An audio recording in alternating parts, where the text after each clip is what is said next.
말씀은 요한복음 4장 7절에서 30절까지 말씀이 되겠습니다. 성경 구절이 조금 길지만은 내용이 연결이 돼 있어서 모두 읽도록 하겠습니다.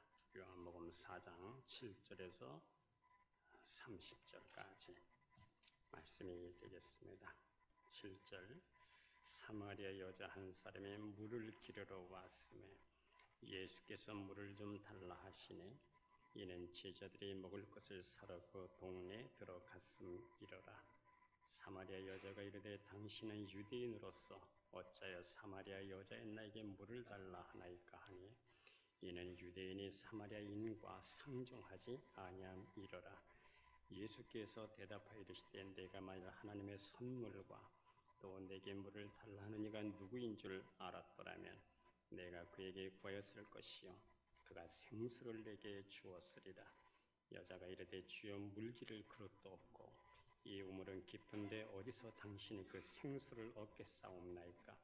우리 조상 야곱이 이 우물을 우리에게 주셨고 또 여기서 자기와 자기 아들들과 짐승이 다 마셨는데 당신이 야곱보다 더 크니까.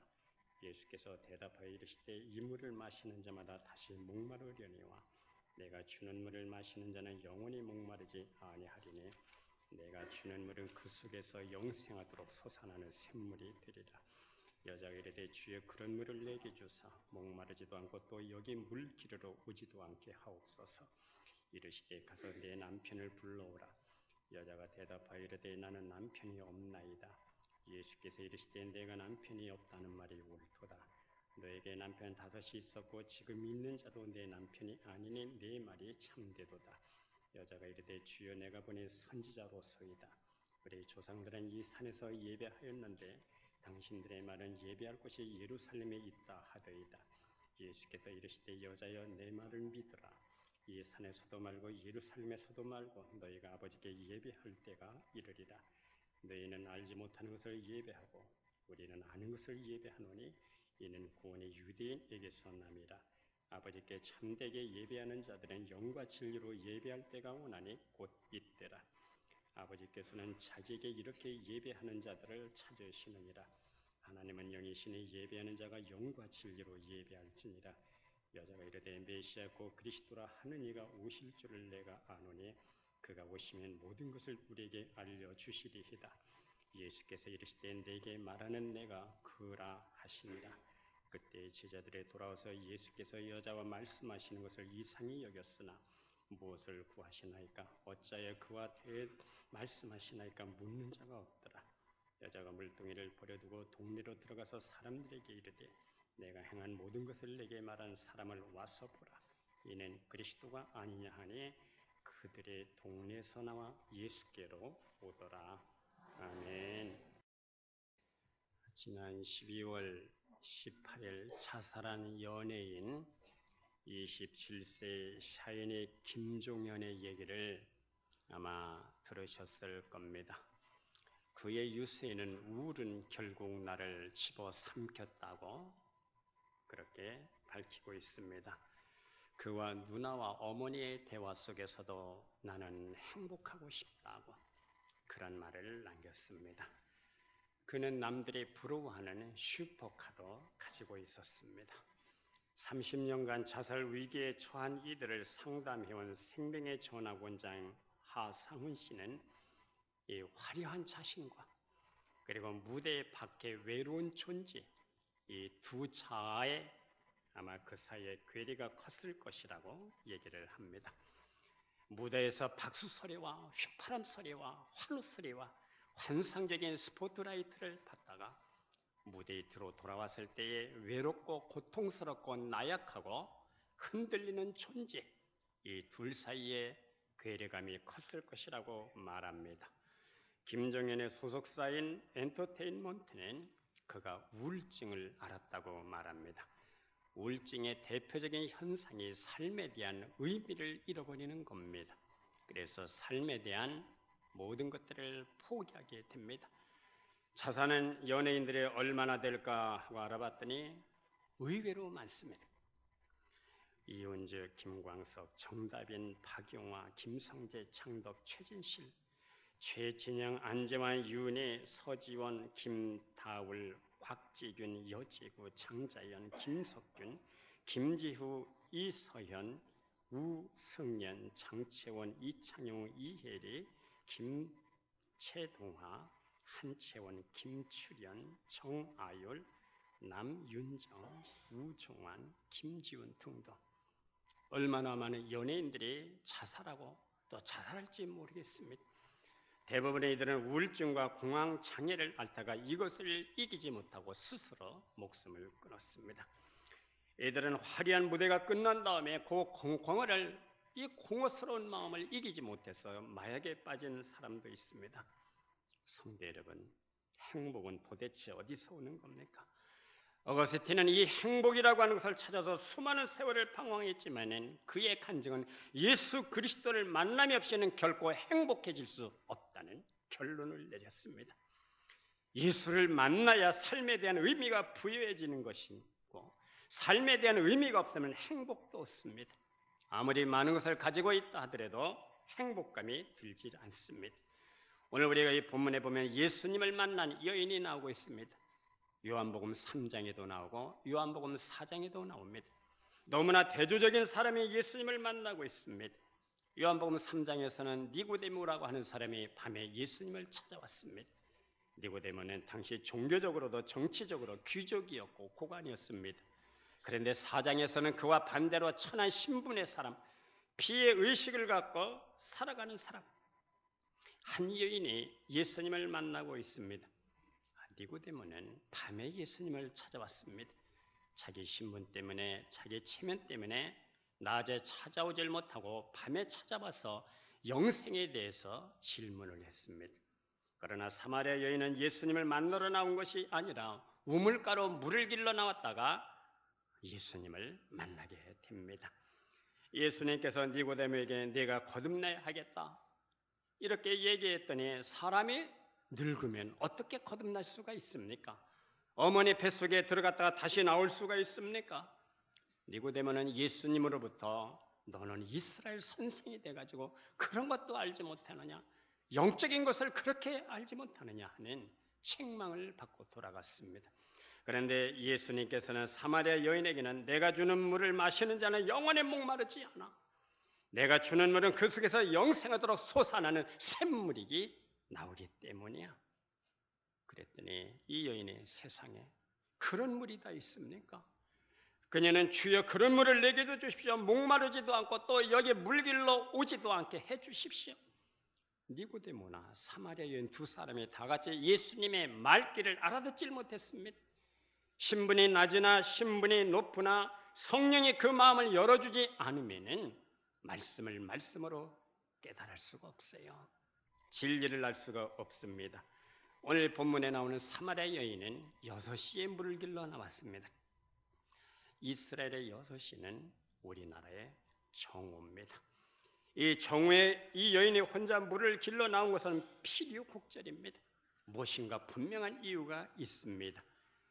이들의 풍속으로는 낮에 물을 깃지 않습니다. 아침 저녁으로 서늘할 때에 때를 지어서 물을 길러 나옵니다. 이 야곱의 우물은 동네에서 약 10리쯤 떨어진 거리에 있습니다. 동네 아낙네들이 함께 모여서 때를 져서 물을 길러 오고 가고 하는 겁니다. 때를 지으면서 그 입들이 가만히 있겠습니까? 물론 좋은 얘기도 하겠지만은 좋지 않은 남의 험담을 하게 되는 겁니다. 이제 남의 입에 오르내리는 이 부끄러운 신분의 이 여인은 이 사이에 여인들의 이 사이에 낄 수가 없습니다. 그래서 여인들의 왕래가 뜸한 시간에 물을 길러 나올 수밖에 없습니다. 예수님께서 이 여인에게 물을 달라 했을 때 당신은 유대인이 아닙니까? 유대인으로서 어찌하여 사마리아 여자인 나에게 물을 달라 하십니까? 물 한 그릇도 선뜻 줄 수 없는 마음이 닫혀있는 여인, 폐쇄적인 그런 사람이었어요. 수가성 여인이 예수님에게 유대인으로서 어찌해서 사마리아 여자인 나에게 물을 달라 하십니까? 이렇게 말하는 이유는 역사적 배경이 있습니다. 역사적으로 주전 720년 전으로 거슬러 올라갑니다. 이스라엘의 북쪽 사마리아는 아수르에게 멸망을 당하고 남쪽은 바벨론에게 멸망을 당했습니다. 그런데 아수르 사람들은 식민지 정책으로 사마리아 사람들에게 자폰 정책을 썼어요. 자폰 정책은 피가 섞이게 하는 겁니다. 민족의 씨를 그래서 없애자는 겁니다. 그래서 사마리아 사람들은 혼혈아가 됐습니다. 사마리아 사람들은 이 자폰 정책으로 피가 섞였어요. 혼혈아가 됐습니다. 그러나 예루살렘을 중심으로 한 남쪽 유대는 비록 바벨론에게 포로가 됐지만 70년 만에 돌아왔어요. 그리고 순수 유대 혈통을 그대로 지켰습니다. 이런 이유로 해방이 된 이후에도 서로 원수가 됐습니다. 에스라와 느헤미야 때에도 스룹바벨 성전을 짓고 예루살렘 성전을 수축할 때도 사마리아 사람들이 자원하는 마음으로 우리가 좀 도와줄게, 우리도 좀 끼워줘, 함께 일하기를 원했지만 에스라는 너희들 같은 거 필요 없어, 더러운 손들 필요 없다고 끼워주질 않았습니다. 그래서 유대인들은 사마리아 땅으로 지나가지도 않았습니다. 상종도 안 했습니다. 이렇게 400년 동안을 원수처럼 지냈습니다. 그런데 오늘 예수님은 사마리아 땅으로 직행을 했어요. 예수님은 사마리아 사람들을 불쌍히 여기셨습니다. 예수님의 마지막 말씀도 성령이 너에게 임하시면 예루살렘과 온 유대와 사마리아 땅끝까지 이르러 내 증인이 될 것을 말씀하셨습니다. 예수님께서 사마리아 여인에게 물을 좀 달랬을 때 이 반응이 어떻습니까? 당신은 유대인이 아닙니까? 유대인으로서 어찌해서 상종도 하지 않은 나 같은 여자에게 물을 달라 하십니까? 오늘 구절에 보면 이는 유대인이 사마리아인과 상종하지 아니함이러라. 상대도 안 했다는 겁니다.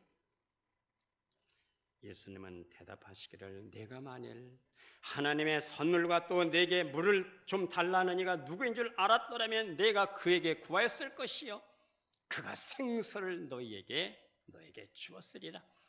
이 물을 마시는 자마다 다시 목마르겠지만은 내가 주는 물을 마시는 자는 영원히 목마르지 않아. 내가 주는 물은 그 속에서 영생하도록 솟아나는 샘물이 되기 때문이야. 이 말씀을 듣고 이 여인의 세상에 그런 물이 다 있습니까? 주여 그렇다면 그런 물이 있거든 내게도 주셔서 목마르지도 않게 하시고 다시 여기에 문을 길러 오지 않도록 그렇게 해주십시오. 성도 여러분, 생수이신 그분을 만나야 목마름이 해결이 되는 겁니다. 그분으로 채워져야 공허가 은혜로 채워지게 되는 겁니다. 생명의 성령의 법이 그분을 만나야 나를 주장하고 이끌고 가는 겁니다. 내가 그분을 만나야 살아야 할 의미도 먹어야 할 의미도 생기게 되는 겁니다. 그런데 예수님께서 물 얘기를 하시다가 느닷없이 네 남편을 데려오라는 겁니다. 예수님께서 그녀의 남편이 정말 보고 싶어서 데려오라는 말씀은 아닙니다. 무엇인가 그녀의 진심을 듣고 싶었습니다. 여인은 대답합니다. 나는 남편이 없습니다. 그래, 내 남편이 없다는 말이 옳다. 내가 지금 남편이 5이 있었지만 지금 있는 남편도 내 남편이 아니야. 내 말이 참 참되구나. 남편이 5이 있었지만 지금 있는 자도 내 남편이 아니야. 요한복음은 침묵하고 있지만 남편의 사별로 인해서 5번씩이나 결혼을 한 것 같지는 않습니다. 5번이나 다른 남자들과 살 수 있는 것을 보면 상당히 미모가 탁월한 여인입니다. 남자를 만나고 헤어지고 만나고 또 헤어지는 관계 속에서 상처의 아픔, 고통, 상실감이 아마 컸을 겁니다. 상처가 아물기도 전에 또 결별하는 악순환의 반복적인 삶이었어요. 이 여인에게서 관계 중독 혹은 동반 의존의 증상을 발견할 수가 있습니다. 이 남자라면 나를 행복하게 해줄 수 있을 거예요. 그래서 새로운 관계를 형성해 보았지만 다 신기루였습니다. 처음에는 오아시스 같았지만 시간이 지나면서 다 신기루였습니다. 행복을 위장하고 있었지만 불행한 삶의 연속이었고 반복이었어요. 이렇게 되면 감정마비가 일어나게 됩니다. 기뻐해야 할 것을 기뻐해야 되는데 기쁜 마음이 들질 않아. 슬픈 걸 보면 슬픈 마음이 들어야 되는데 감정마비가 일어나서 슬픈 감정이 일어나지 않습니다. 고통도 고통으로도 느껴지지 않습니다. 결국 희망도 없고 자포자기하는 삶을 살아가게 됩니다. 이와 같은 삶을 살아가는 이 수가성 여인에게 예수님은 친히 오셔서 생수로 예기치 않게 다가오셨습니다. 행복을 목말라는 이 여인에게 예수님은 참으로 영원히 목마르지 않는 생수로 찾아오셨습니다. 내가 주는 물은 영원히 목마르지 않아. 내가 주는 물은 그 속에서 영생하도록 솟아나는 샘물이 되기 때문이야. 지금까지 은폐와 위장으로 살았던 동굴 같은 그녀의 마음속에 길이요 진리요 생명이신 그리스도의 빛이 비추기 시작합니다. 예수 그리스도의 빛이 깜깜한 동굴 같은 그녀의 마음을 비추면서 비로소 마음문이 열리면서 평소에 궁금했던 것을 질문을 하게 됩니다. 그것은 바로 예배에 대한 말씀이었습니다. 예배에 대한 장소에 대한 말씀이었어요. 20절에 보면 우리 조상들은 이 산에서 예배했는데 당신들의 말은 예배할 곳이 예루살렘에 있다 하더이다. 사마리아 여인이 묻는 예배 장소는 예루살렘 그러한 성이냐 아니면 그리심산의 문제냐는 겁니다. 사마리아 사람들의 피가 섞여서 남쪽 유대로부터 멸시를 받았어요. 예배는 그동안 늘 예루살렘 성전에서 드렸는데 우리가 사람 취급도 못 받으면서 유대 사람들의 이렇게 멸시를 받으면서 예루살렘 가서 예배드릴 필요가 있는 거야? 그래서 그리심산에다 성전을 지어놓고 예배할 수 있는 정당성을 만들어 놓았습니다. 이 수가성은 세겜성 안에 있는 세겜이라고 하는 지역 안에 있는 그러한 성입니다. 세겜 바로 뒤에 북쪽으로 약 835m 정도 되는 그리심산이 있고 바로 그 맞은편에 남쪽으로 에발산이 있습니다. 창세기 12장 6절에서 8절을 보면 그리심산은 이 아브라함이 처음으로 제단을 쌓고 여호와의 이름을 불렀던 곳입니다. 그리고 두 번째 신명기 11장 26절에서 32절에 보면 하나님께서 모세에게 그리심산에서는 축복을 선포하고 에발산에서는 저주를 선포하라고 말씀하셨어요. 그래서 여호수아 3장 30절에서 35절 보면은 여호수아는 이 명령을 따라서 가나안 땅에 들어간 다음에 제단을 쌓고 모세의 율법을 기록한 후에 그리심산에서 축복을 선포하고 에발산에서 저주를 선포했습니다. 축복을 선포한 곳이 바로 그리심산입니다. 사마리아 사람들은 이런 이유로 예배 장소를 그리심산으로 정하고 이 장소의 정당성을 그렇게 만들었습니다. 이 여인은 예루살렘과 그리심산 어느 곳에서 예배를 드리는 것이 맞습니까? 이렇게 지금 질문을 하고 있는 겁니다. 이에 대해서 예수님은 때와 장소가 문제가 아니다. 오늘 23절에 보면 하나님께서 아버지께서 참되게 예배하는 자들을 영과 진리로 예배할 때가 원하니 곧 이때야. 아버지께서는 자기에게 이렇게 예배하는 자들을 찾고 계셔. 성도에게는 성령과 진리로 예배할 때가 언제입니까? 바로 이때인 줄로 믿으시기를 바랍니다. 하나님께서는 오늘 이 시대 속에서도 누구를 찾고 계시는 겁니까? 성령과 진리로 예배하는 자들을 찾고 계시는 겁니다. 오늘 본문 24절 말씀에 하나님은 영이시네. 하나님은 영이야. 영이시네 예배하는 자가 영과 진리로 예배할지니라. 하나님은 영이시기 때문에 이 시대 속에서도 성령과 진리로 예배하는 자를 찾고 계십니다. 그분을 주목하고 계시고 그런 분을 눈여겨보시고 성령과 진리로 예배하는 자에게 하늘문을 열어주시고 은혜를 주시는 것을 믿으시기를 바랍니다. 하나님이 기뻐하시는 예배, 하나님이 찾으시는 예배, 하나님이 연락하시는 예배, 성령과 진리로 예배하는 공동체가 될 수 있기를 축복합니다. 오늘 우리가 공동체로 예배를 드리지만은 받으시는 하나님은 개별적으로 예배를 받으시는 겁니다.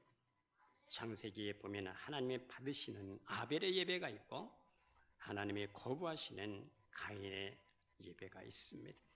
그렇다면 예수님이 말씀하시는 참 예배는 어떤 예배입니까?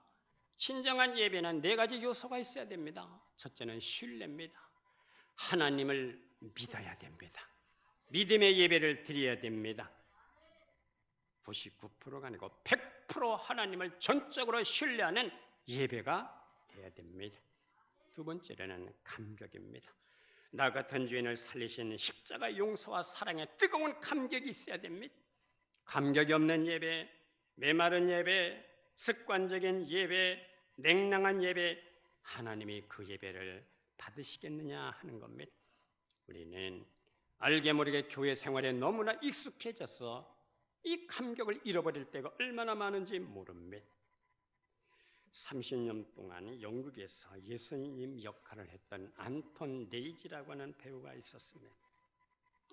어느 날 여행객들 중에서 카메라를 짊어진 어느 여인이 자기 남편이 십자가를 진 모습을 한번 사진에 담고 싶다는 겁니다. 그렇게 하시죠. 그런데 이 남편이 십자가를 들어올리니까 얼마나 무거운지 참 들어올리기가 너무너무 힘들어요. 그때 배우 레인지가 가까이 왔습니다. 남편이 물었습니다. 레인지 씨, 이것은 연극을 위한 것인데 이렇게 십자가를 무겁게 만들 필요성이 있습니까? 연극인데 좀 십자가를 좀 가볍게 만들면 좀 어떻습니까? 이 연극 배우 레인지가 아주 진지한 표정으로 내가 만일 십자가의 무게를 느끼지 않는다면 내 역할을 감당할 수가 없습니다.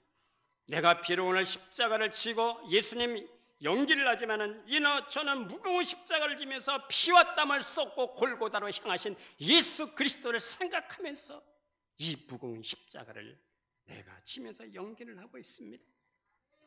우리는 십자가를 바라볼 때 죄를 용서하시고 사랑하시는 그 무게를 느껴야 됩니다.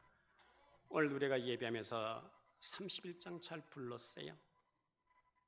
뜻을 생각하시면서 부르니까 그의 사랑 한없이 크셔라. 쓰러지면서 넘어지면서 일어서시며 십자가를 지시고 골고다로 향하시는 예수 그리스도를 바라보면서 우리는 그 십자가의 무게를 느끼면서 사랑과 감격에 젖어야 됩니다. 사람들은 오늘도 그 길을 비아 돌로로사 빌라도의 재판장에서 골고다 언덕까지 그 길을 슬픔의 길이라고 말합니다. 예루살렘 여인들아, 나를 위해 울지 말고 너희 자녀를 위해서 울라고 말씀하신 그 길을 우리가 감격하면서 보면서 느끼면서 우리가 예배를 드려야 될 줄로 믿습니다. 고린도전서 1장 18절 말씀에 십자가의 도가 멸망하는 자들에게는 미련한 것이요 구원을 받는 우리에게는 하나님의 능력이라. 십자가는 내 죄를 용서하시고 천국의 문을 열어놓을 수 있는 하나님의 능력입니다. 이 능력을 경험하면서 우리가 예배를 드려야 할 줄로 믿습니다. 죄인을 사랑하시고 용서하시고 십자가를 바라볼 때마다 가슴이 뜨거워지는 감격이 있기를 주의 이름으로 축복합니다. 세 번째, 참 예배는 성령의 임재가 있어야 됩니다. 성령은 하나님의 영, 그리스도의 영, 진리의 영, 사랑의 영, 인격을 가지신 지정의를 가지신 인격적인 영입니다. 성령의 임재가 없는 예배는 생명력이 없습니다. 교회는 성령에 의해서 세워졌습니다. 성령을 떠나서는 교회가 있을 수가 없습니다. 성령으로 하지 않고는 우리가 하나님을 아버지라고 부를 수도 없습니다. 우리가 오늘 이 예배드리는 이 장소와 기도와 찬송과 말씀, 이 모든 분위기, 이 공간과 우리의 심령 위에 성령의 임재가 있기를 주의 이름으로 축복합니다. 그러므로 우리는 가난한 마음으로 하나님의 은혜를 갈망하는 마음으로 우리가 예배를 드려야 됩니다. 이제 네 번째는 말씀입니다. 설교자가 전해주는 이 말씀을 하나님의 말씀으로 믿어지고 들려지고 그리고 우리는 전해야 됩니다. 심미적이라는 교인이 있습니다. 심미적 교인이라고 하는 말은 교회에 나와서 찬양대에 좋은 찬양을 듣고 그리고 기도하고 좋은 설교 듣고 수양하고 단적으로 말하면 감정순화를 얘기하는 겁니다. 예배는 감정순화가 아닙니다. 말씀을 듣고 힘을 얻고 능력이 재충만 돼서 가정에서 세상으로 나가서 그분의 능력을 덧입고 견디고 이기고 넘어가는 겁니다. 어디에 가든지 하나님의 정체성, 하나님의 자녀의 정체성을 잃지 않고 그리스도인으로 살아가는 겁니다. 우리 삶의 모든 예배의 연장이 있어야 됩니다. 오늘 우리는 1시간 예배 드리는 것으로 끝나는 것이 아니라 세상에 섞여 살면서 빛의 자녀로 하나님의 자녀로 하나님의 백성답게 반복적으로 지속적으로 참 예배를 드리면서 예배의 연장 가운데 우리가 살아가야 되는 겁니다. 하나님은 오늘도 이런 자가 있는가를 찾고 계시는 하나님이십니다. 우리는 성령과 진리로 예배하는 자들이 될 수 있기를 주의 이름으로 축복합니다. 하나님이 찾으시고 하나님 앞에 재발견되고 하나님 앞에 반복적으로 발견되고 하나님의 주목하시는 우리 모든 성도들이 될 수 있기를 주의 이름으로 축복합니다. 오늘 본문에 나오는 이 세계 안에 있는 수가성 여인은 아마 예수님을 만나면서 그 삶이 변화가 됐을 것입니다. 참 마음으로 평화가 이루어졌을 것입니다. 영적 질서가 생겼을 것입니다. 오늘도 우리는 찬송가를 불렀습니다. 이 땅 위에 험한 길 가는 동안 참된 평화가 어디 있나. 우리 모두 다 예수를 친구 삼아 참 평화를 누리겠네. 평화 다 같이 평화로다. 하늘 위에서 내려오네. 그 사랑의 물결이 영원토록 내 영혼을 덮으소서. 우리가 하나님 앞에 예배드리면서 참 평화와 영적 질서가 우리를 덮을 수 있기를 주의 이름으로 축복합니다. 이제 두 번째, 민족과 열방을 품는 선교 공동체가 되기를 바랍니다. 예수님을 만난 그녀는 삶에 대한 새로운 시각이 생겼어. 새로운 이해력이 생겼습니다. 먼 길을 물길로 왔다가 예수님을 만난 후에 물동이를 버려두고 동네로 들어가게 됩니다. 동네로 들어가서 29절에 보니까 내가 행한 모든 일을 내게 말한 사람을 와서 보라. 이는 그리스도가 아니냐. 그리스도가 아니라고 하는 말은 그리스도에 대한 확증을 갖고 있다는 뜻입니다. 분명하다는 겁니다. 그리스도가. 39절에 보니까 이 여자의 말을 듣고 동네 많은 사마리아인들이 예수님을 믿었어요. 이 여인의 외침을 듣고 동네 사람들이 십리길을 마다 않고 달려나왔습니다. 41절에 보니까 예수님의 말씀으로 말미암아 믿는 자가 더욱 많아졌습니다. 42절에 보니까 동네 사람들이 이제는 우리가 믿는 것은 내 말로 인함이 아니니 이는 우리가 친히 듣고 그가 참으로 세상의 구주이신 줄 알미라. 성도 여러분, 교회의 존재가 어디 있습니까? 하나님의 자녀로 부름받은 하나님의 백성은 다시 세상으로 나가서 복음을 전해야 되는 사명과 소명이 있습니다. 하나님은 누구를 다시 세상에 보내시는 겁니까? 세상에서 나온 자를 하나님은 다시 세상 속으로 보내시는 겁니다. 세상에서 나온 경험이 없는 자를 하나님은 다시 세상으로 보내지 않습니다. 왜? 그 사람 자체가 세상이니까요. 세상에서 나온 자들을 하나님은 다시 세상 속으로 파송하는 겁니다. 천국은 누가 들어가는 것입니까? 우리는 이 땅에 살아가면서 세상에서 영원한 하나님 나라로 이동을 받은 자가, 이동된 자가 마지막에 천국으로 이동되는 것을 믿으시기를 바랍니다. 요한복음 17장 18절에 아버지께서 나를 세상에 보내신 것 같이 하나님께서 그 아들을 육신을 입혀서 세상에 보내신 것처럼 나도 너희를 세상에 보낸다. 세상으로 다시 보내주시는 역사가 일어날 수 있기를 축복합니다. 사도 바울은 내가 복음을 전하지 않으면 내게 화가 있을 거라고 말합니다. 선교가 무엇입니까? 선교는 전도를 포함해서 모든 곳에 그리스도를 전하는 것입니다. 복음을 전하면 어떤 결과가 일어나는 겁니까? 하나님 앞에 영광이 됩니다. 영광을 돌려드릴 수가 있습니다. 복음을 전하면 그 복음을 받는 자들이 참 해방과 자유함을 얻게 됩니다. 눈먼 자들에게서 비늘이 떨어지게 돼요. 눌린 자들의 자유함을 얻고 해방을 얻게 됐습니다. 포로된 자들의 묶이는 자들의 흑암의 권세로 묶이는 자들의 이 흑암의 권세가 끊어지는 것이고 묶여있던 모든 것들이 풀어지는 역사를 경험하게 되는 겁니다. 선교하고 전도하는 교회는 교회에도 큰 역사가 일어나게 됩니다.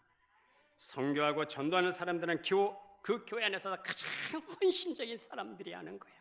가장 뜨거운 사람들이 하는 겁니다. 선교하면서 바로 국내 전도에도 그대로 연결이 되는 겁니다. 따라서 선교하는 교회는 전도하는 일에도 앞장을 서게 됩니다. 반대로 선교하지 않는 교회는 국내 전도도 하지 않을 뿐 아니라 기도도 하지 않습니다. 헌신도 별로 없습니다. 어떤 사람은 국내 전도도 못하는데 어떻게 해외 선교를 합니까? 만약 사도 바울의 이스라엘과 예루살렘에 다 전도가 된 다음에 해외 선교를 했다면 아직도 우리는 복음을 듣지 못했을 겁니다. 오늘 부름받은 지상교회는 민족과 열방을 품는 선교 공동체이어야 합니다. 선교와 전도는 하나님이 가장 기뻐하시는 일입니다. 하나님의 지혜에 있어서 세상의 자기 지혜로 하나님을 알지 못하므로 하나님께서 전도에 미련한 것으로 믿는 자들을 구원하시기를 기뻐하셨도다. 종종 이런 생각이 들어요. 그냥 단체로 그저 영화 관람한 지옥광고 한 번만 시켜주시면은 예수 믿을 사람이 얼마나 많겠습니까? 그런데 하나님께서 전도에 미련한 것으로 한 사람씩 전도에 미련한 것으로 얼마나 이 전도가 미련하게 보이는 겁니까? 그러나 하나님은 전도에 미련한 것으로 믿는 자들을 구원하시기를 기뻐하셨도다 말씀을 합니다. 전도는 예수님의 지상 분부이십니다. 오직 성령이 너에게 임하시면 너희가 권능을 받고 예루살렘과 온 유대와 사마리아 땅끝까지 이르러 내 증인이 되리라. 복음 전도는 최고의 순종입니다. 순종은 제사보다 낫고 듣는 것이 수양의 기름보다 낫습니다. 전도는 빚을 갚는 겁니다. 지혜 있는 자나 어리석은 자에게 다 내가 빚진 자라 그러므로 할 수 있는 대로 너희에게 복음 전하기를 원하노라. 전도는 그 화를 피하는 지름길이기도 합니다. 내가 복음을 전할지라도 자랑할 것이 없으면 내가 부득불 할 일임이라. 만일 복음을 전하지 않으면 내게 화가 있을 것이로다. 전도는 또한 축복의 면류관입니다. 많은 사람을 옳은 대로 돌아오게 한 자는 하늘의 별과 같이 영원토록 비치리라. 우리의 가정과 교회와 우리의 사업 모든 일에 하나님께서 전도하고 선교하는 자에게 축복으로 갚아주십니다. 우리 교회는 대구에 속한 교회입니다. 지역적으로는 대구에 속했어요. 그러나 믿음으로는 대구를 넘어서 한국을 향해서 열방을 품는 공동체, 아멘 주 예수여 오시옵소서. 그때까지 마라나타 공동체가 될 수 있기를 주의 이름으로 축복합니다.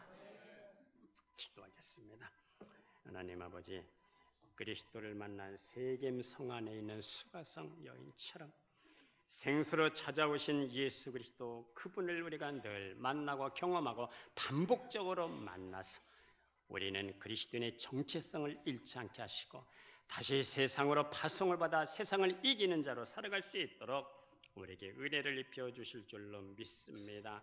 열방과 민족을 품는 우리의 선교 공동체가 될 수 있도록 우리 교회, 우리 가정, 우리의 모든 삶과 우리의 자녀들을 축복하여 주시옵소서. 예수님의 이름으로 기도드리옵나이다. 아멘.